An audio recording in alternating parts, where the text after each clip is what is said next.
ángeles de Dios, vengan y toquen mi frente, para imprimir en mí el Espíritu Santo, y así infundirme la luz para poder comprender las verdades y el bien que estos escritos contienen.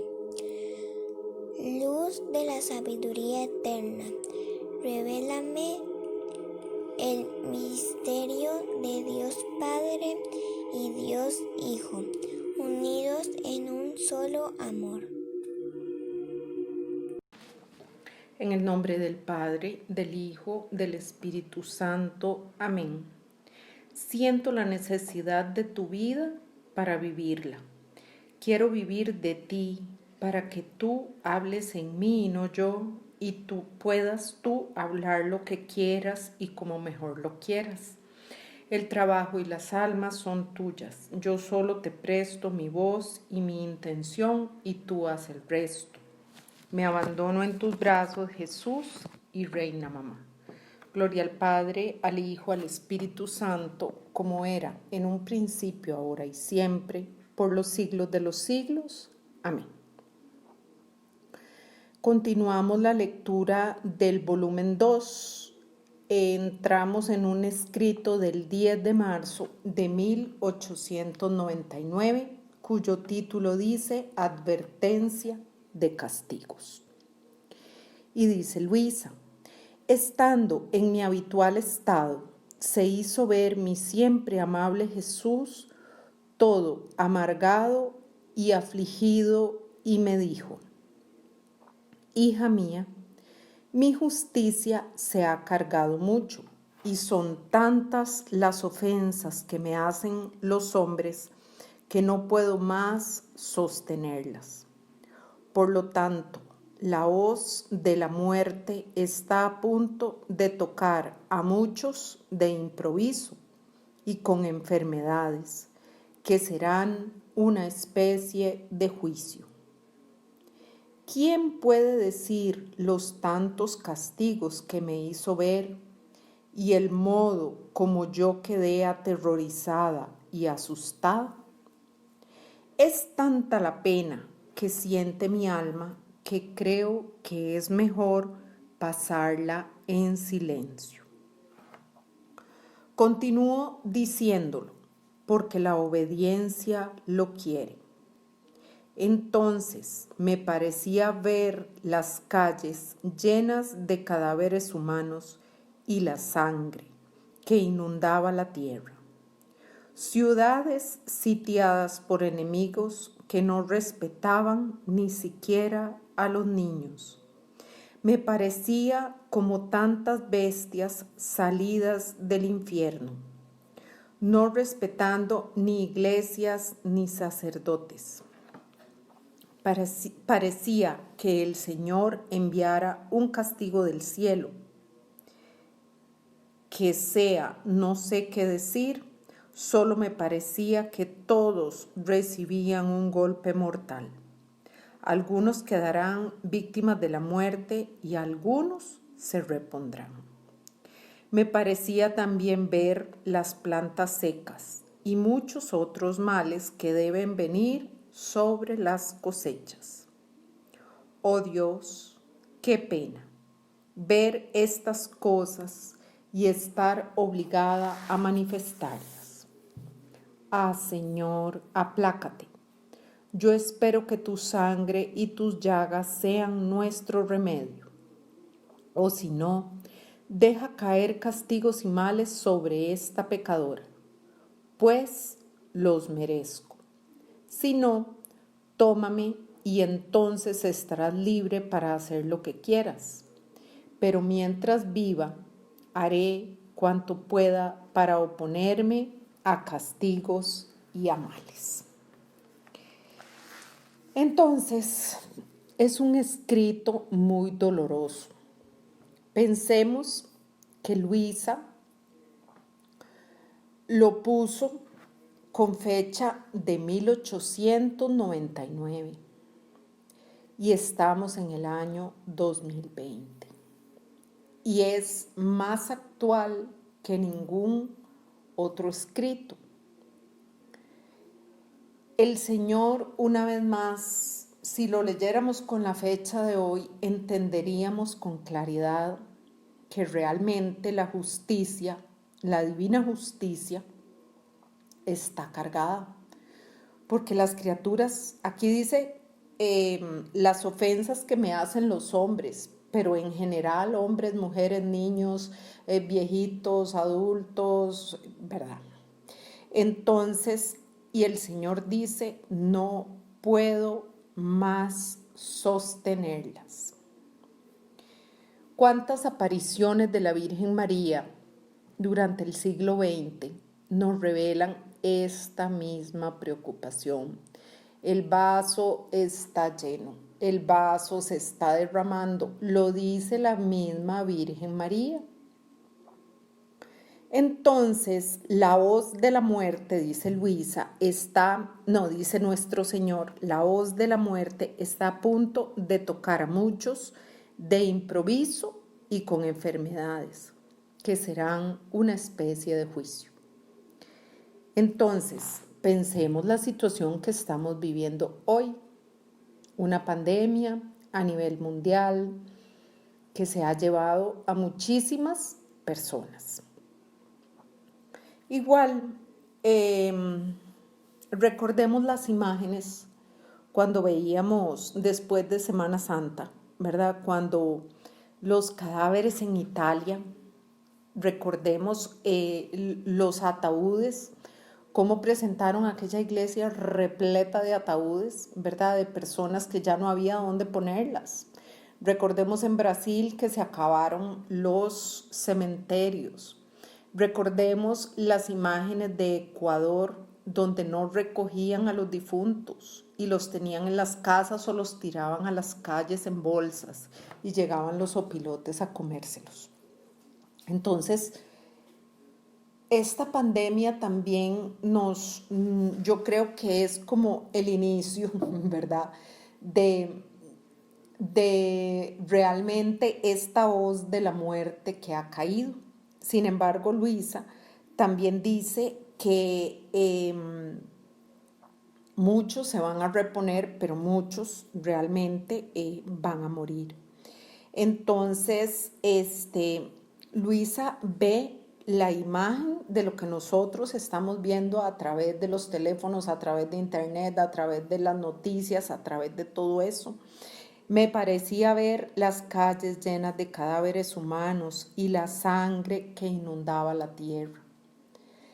Luisa escribe para ese momento y también para futuro, ¿verdad? Muchas veces vimos en el volumen 1 guerras que Luisa, el Señor le muestra, ¿verdad? Y sin embargo, esto perfectamente lo podemos aplicar al día de hoy. Luego, entonces, sí vienen ya situaciones como de violencia, porque dice ciudades sitiadas por los enemigos que no respetaban ni siquiera a los niños.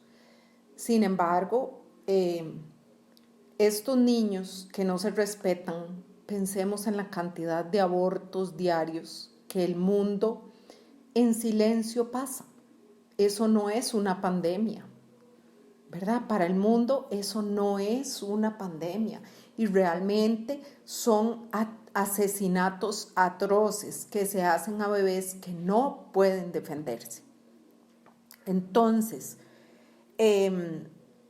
esos son los enemigos, ciudades sitiadas por enemigos que no respetan ni siquiera a los niños.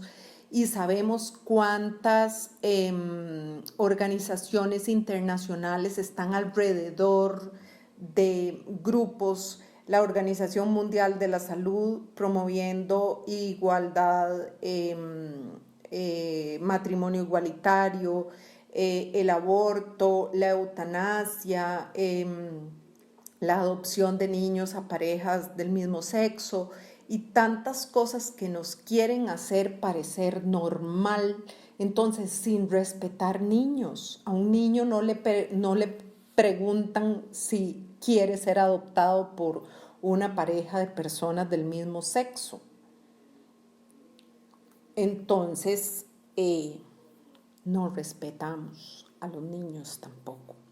Dice Luisa, me parecía como tantas bestias salidas del infierno, no respetando ni iglesias ni sacerdotes. ¿Y cuántos sacerdotes han caído en pecados gravísimos, llevándose niños de por medio, llevándose su feligresía, llevándose su misma fe perdida, ¿verdad? Y dice Luisa, parecía que el Señor enviara un castigo del cielo. ¿Qué sea? No sé decir. Solo me parecía que todos recibían un golpe mortal. Algunos quedarán víctimas de la muerte y otros se repondrán. Hoy eso también lo estamos viviendo a raíz del coronavirus. También hay gente víctimas de muerte. ¿Cuántos doctores, cuántos adultos mayores, cuántos niños, cuántas personas sin mayor condición anterior, ¿verdad? El Señor ha decidido llevárselos.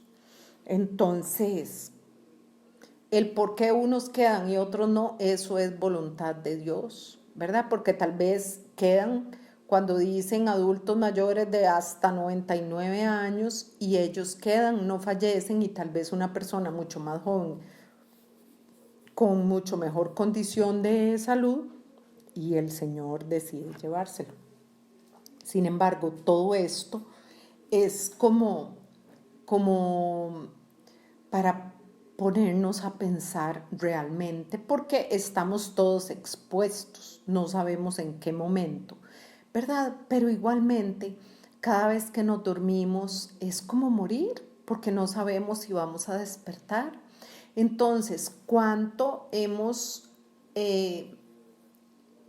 trabajado en la viña, como dice el Evangelio, en nuestra propia viña, ¿verdad? Terreno que el Señor nos dio para trabajar, donde el Señor ha puesto semillas, pero nosotros debemos de dar fruto. Tal vez no esperarnos a decir, sí, después yo tomo más seriedad de mi propia fe, sí, cuando yo sea viejito, yo pido perdón, sí, cuando me vaya a morir, pero realmente no sabemos en qué momento nos va a llegar la enfermedad, nos va a llegar la muerte, que es lo único que tenemos seguro. Luego dice, me parecía ver las plantas secas y muchos otros males que deben venir sobre las cosechas. Vemos plagas de langostas, vemos inundaciones terribles, que en poco tiempo llueve lo que tenía que llover en un mes entero. Vemos huracanes, vemos tormentas tropicales, vemos el agua salida de su cauce en los ríos, en el mismo mar, ¿verdad? Y vamos viendo una cantidad de catástrofes y de tragedias, porque aunque tal vez a mí no me tocó, porque yo no vivo en la costa o no vivo cerca del río, pero hay gente que está sufriendo, hay gente que pierde sus cosechas cuando deja de llover ante una sequía prolongada. Estamos viendo los incendios allá en San Diego, los vimos en Australia, los hemos visto que realmente se consume el país entero y no hay modo de poder controlarlo de modo humano.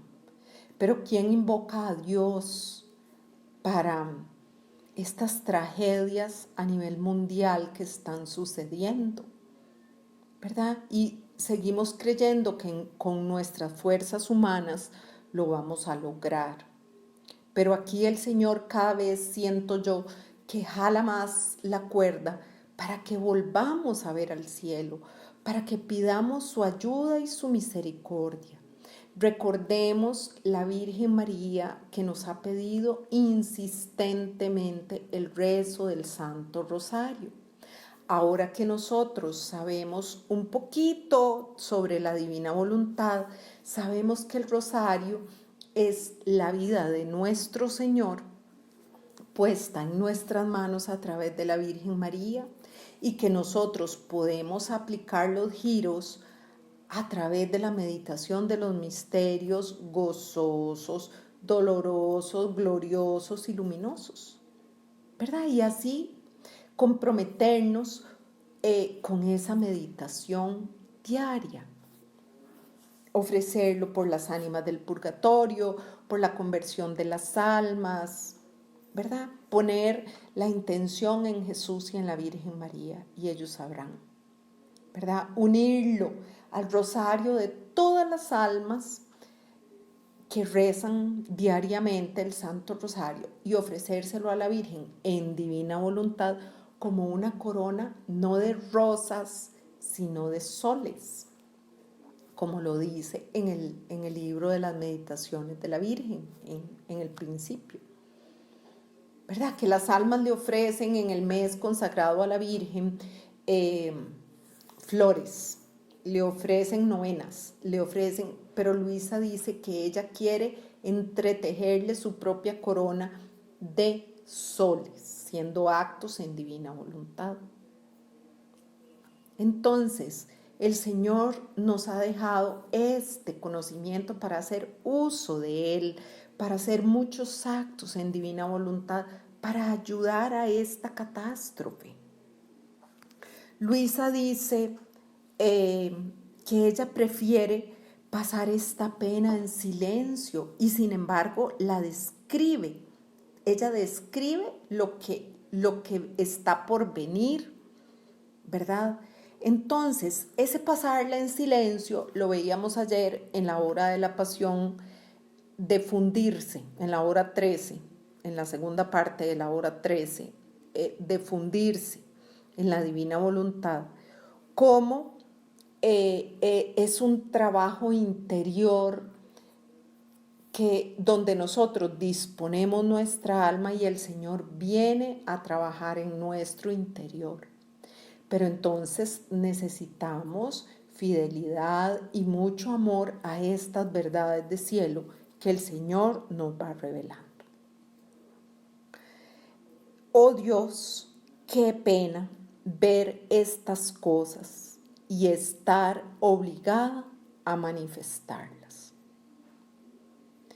No creo que haya un vidente que esté gozoso de manifestar semejante dolor que ella podía ver al ver el mundo bajo una peste, el mundo caído en enfermedad, los niños irrespetados, gente muerta, guerras, ¿verdad? Y cuántas cosas no faltarán por vivir.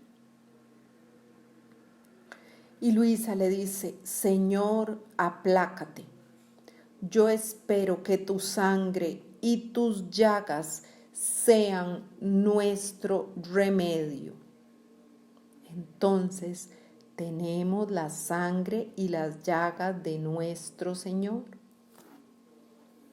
Recordemos la hora de la flagelación de nuestro Señor, donde el Señor permite que se abran surcos en su propia humanidad porque hay un lugar específico para cada alma.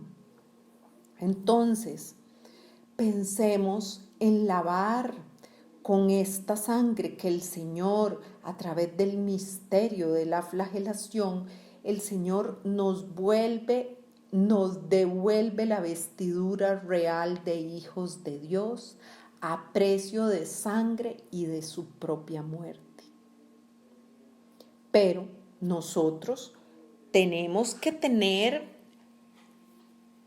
fresco y palpable este conocimiento constante de ir leyendo los escritos para poder saber qué hacer ante situaciones como estas que Luisa nos describe. Entonces le ofrecemos al Señor su sangre y sus llagas como remedio. Lavemos a las almas que mueren cada día, ofrendémoslas al Señor con el baño de su sangre y con el sello de la divina voluntad. para que el Señor tenga misericordia cuando lleguen a su presencia.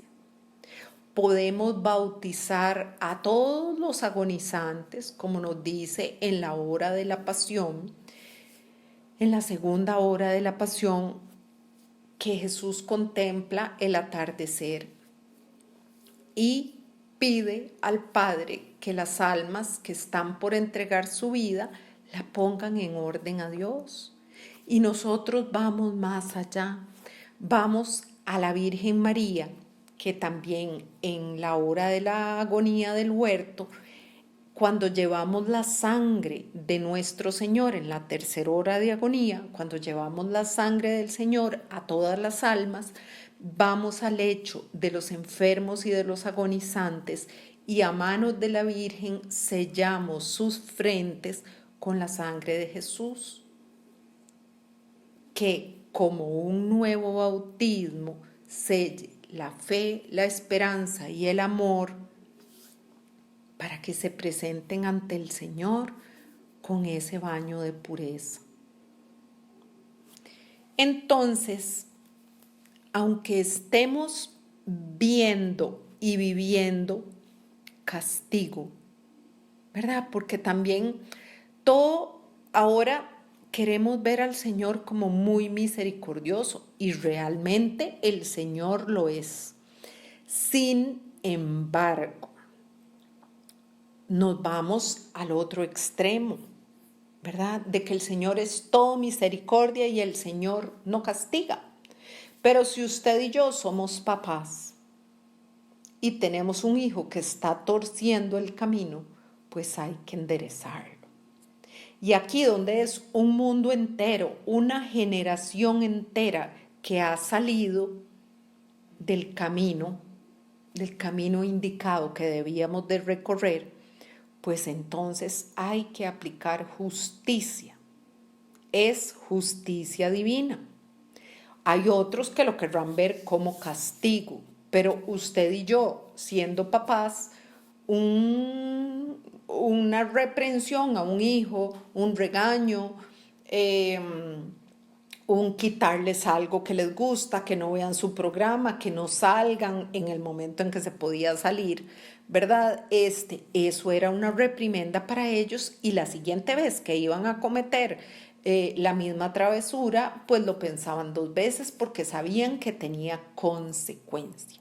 Sin embargo, ahora vivimos sin Dios y entonces no hay castigo porque Dios es Dios de misericordia. Y es cierto, pero el Señor también, como Padre justo y misericordioso, jala las riendas de los hijos salidos del buen camino.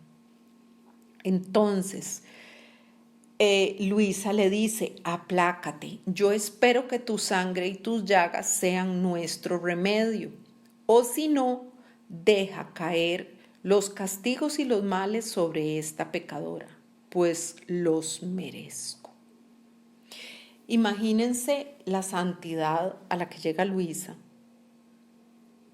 de ofrecerse ella en lugar suyo y mío. Eso realmente es santidad.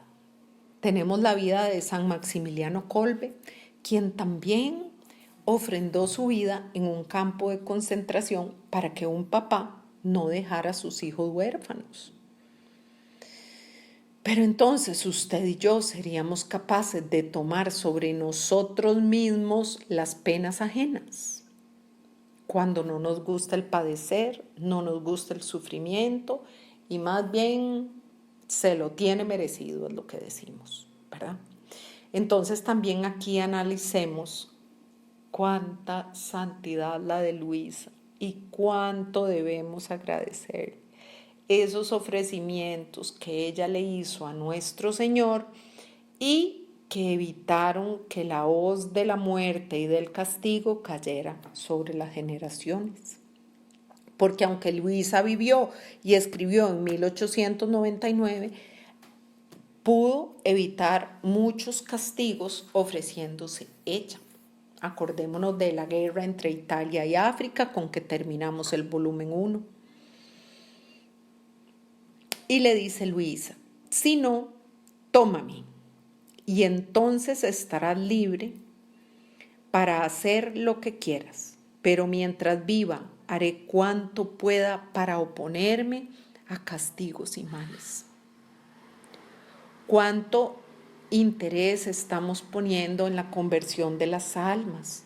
¿Cuánto atención estamos poniendo a hacer actos en divina voluntad que envuelvan al mundo entero para evitar castigos y males a los demás? ¿Verdad?